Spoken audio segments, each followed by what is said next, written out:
What is going on, guys? As you can tell by the title, today's video is a truck update. Now, I have not talked about this truck very much. I have put about 70,000 miles on it.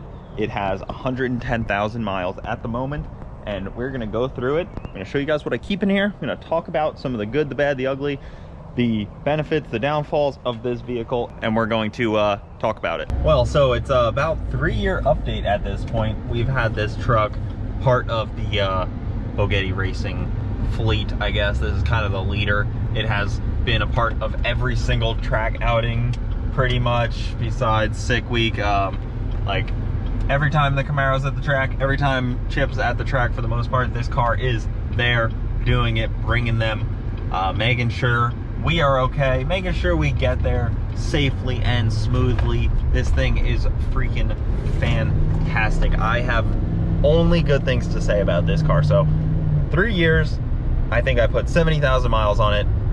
I have no complaints, which is insane for me because I usually find bad things about every vehicle I've ever been in. The only downside about this thing is it does now have a check engine light on. Don't mind the tire pressure light.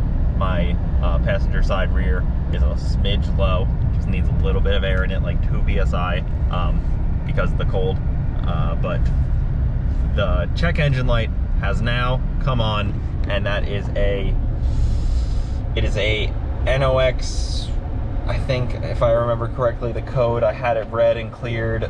It's an emissions system issue, so it's been on for a good bit now. Emission systems having a little bit of issues. It still has all of the OEM emission stuff. It still has DEF. I still put it in there.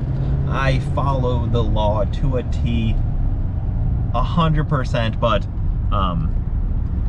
so specs on this thing: 2017 L5P Denali.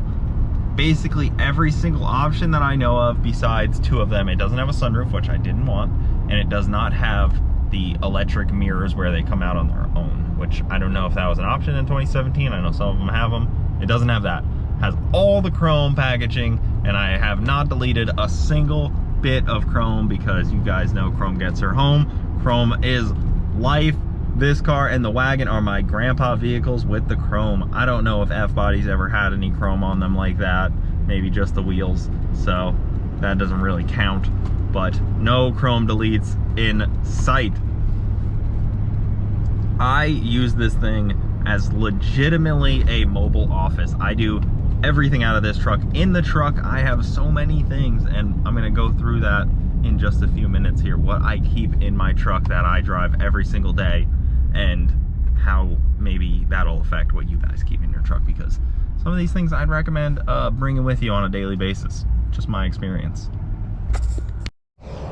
All right, guys, to end off this truck update and tour, let's talk about the exterior wise. So I put these Nitto Duragrapplers on about I think 60,000 miles ago, and honestly this was probably the best thing I did to the truck. It had an off-road trail grappler tire, and it was miserable to drive. I put these on, they're like a semi treadwear, and they are so freaking awesome. This is not a paid sponsorship by Nitto. I paid a lot for these tires, and I would do it again in a heartbeat. So Nitto Duragrapplers, would recommend. These have been awesome. I recommend the semi truck setup.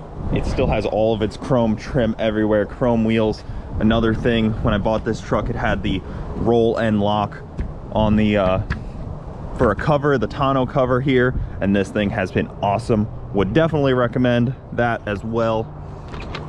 And then in here we got scooters, cooler, toolkit. I have that's filled with, like, you know, a couple straps, tape, rags, things that I might need just in case. Those stay in the car at all time.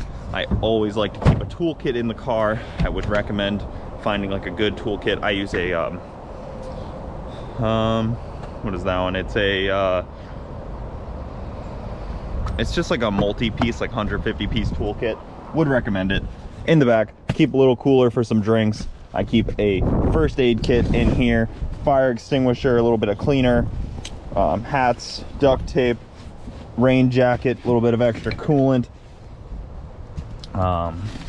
Those don't need to be in there, but Another first aid kit because I'm accident prone, but yeah, first aid kit stuff, really nice to keep in there. Fire extinguisher, would recommend. Bug spray because it's Florida. Hand towels, those kind of things. But aside from that, the only other thing that this truck has is a leveling kit, and unfortunately it's done wrong. You can see it sits on the bump stops there. It needs upper A-arms, and it makes it ride a little rough. Once you hit a bump, it kind of like hits it. Normally it's fine, normal driving, but when you hit a bump, it does suck.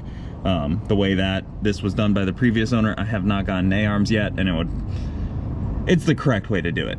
This is not the correct way to do it. A-arms would be the correct way to do it. But, and then it has some shocks on it, and yeah, that's it. That is all that it has. So, leveling kit, needs some A-arms eventually. So if anybody sells A-arms, wants to hit me up and maybe sell me a set, or if you got a set, I would love to get them off you. And that does it for the truck, guys. That thing has been great. If you guys have any questions about it, put it down in the comments below. But let's go see a special surprise in the garage here,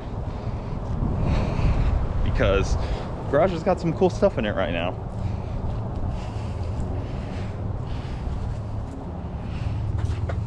Look at dog.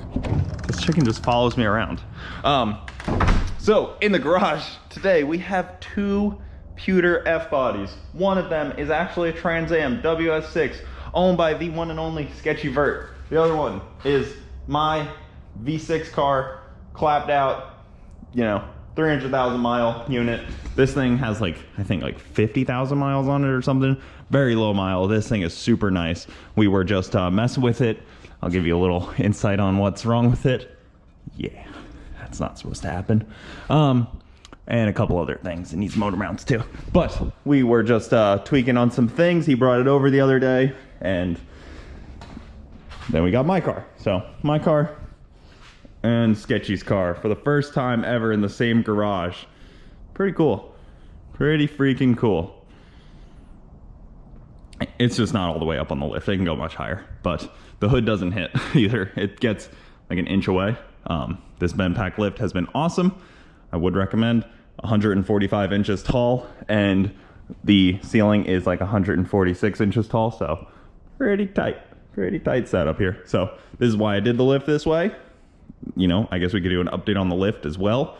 The lift has been awesome like this because I can pull this car in and out, and this car up on the lift is not a problem. If I had put it here, then that whole side would be pretty difficult to use because the lift arm over there would be in the way. So this has been awesome. I could put the car under it, pull Chip in if I wanted to, but I didn't feel the need to bring it in right now. So two cars, looking awesome. Podcast chairs set up.